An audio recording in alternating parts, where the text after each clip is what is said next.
Leave Me Alone by Vera Brosgol. And this won a silver medal, a silver Caldecott Honor Award.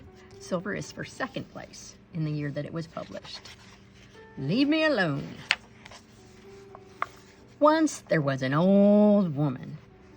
She lived in a small village in a small house with a very big family.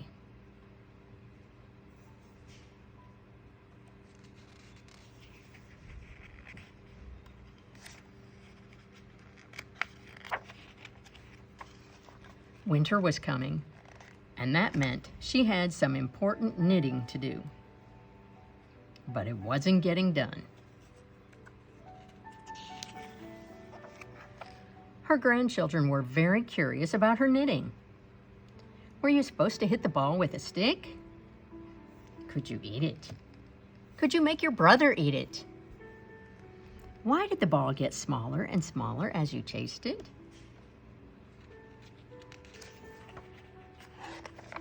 The old woman was at the end of her rope. So she made her bed as neatly as she could. She swept the floorboards until they more or less shone. She drank tea from her samovar. She packed up her things in a big sack, and as she left, she shouted back, "Leave me alone!"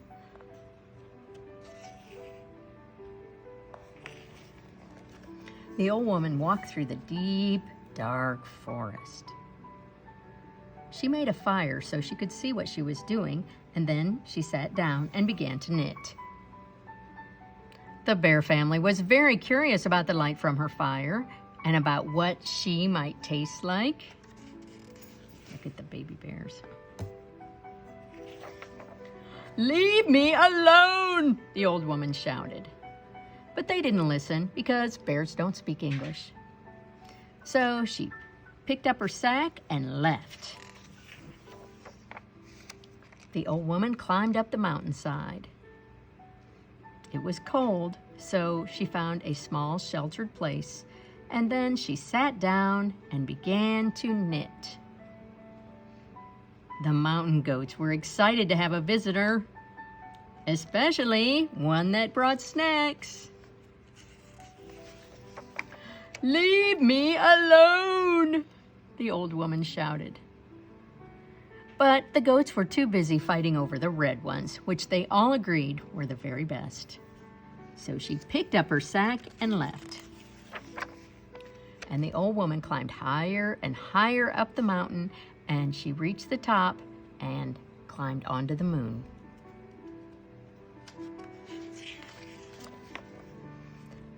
She found a rock that was shaped like a chair. She sat down and began to knit. The little green moon men had never seen a woman before, old or otherwise, and they examined her with handheld scanners that went beep boop.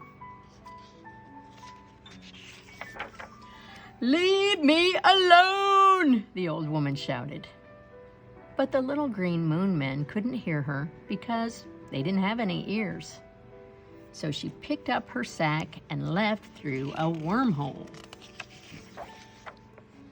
The void on the other side of the wormhole was very dark and very, very quiet. She was absolutely, completely, utterly alone. It was perfect. Soon she had no more yarn and 30 little sweaters, and she was alone.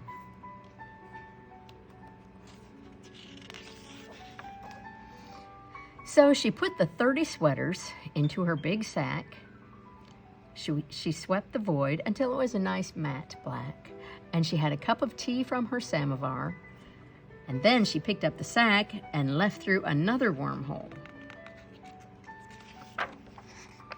When she came out the other side, everything was right where she had left it.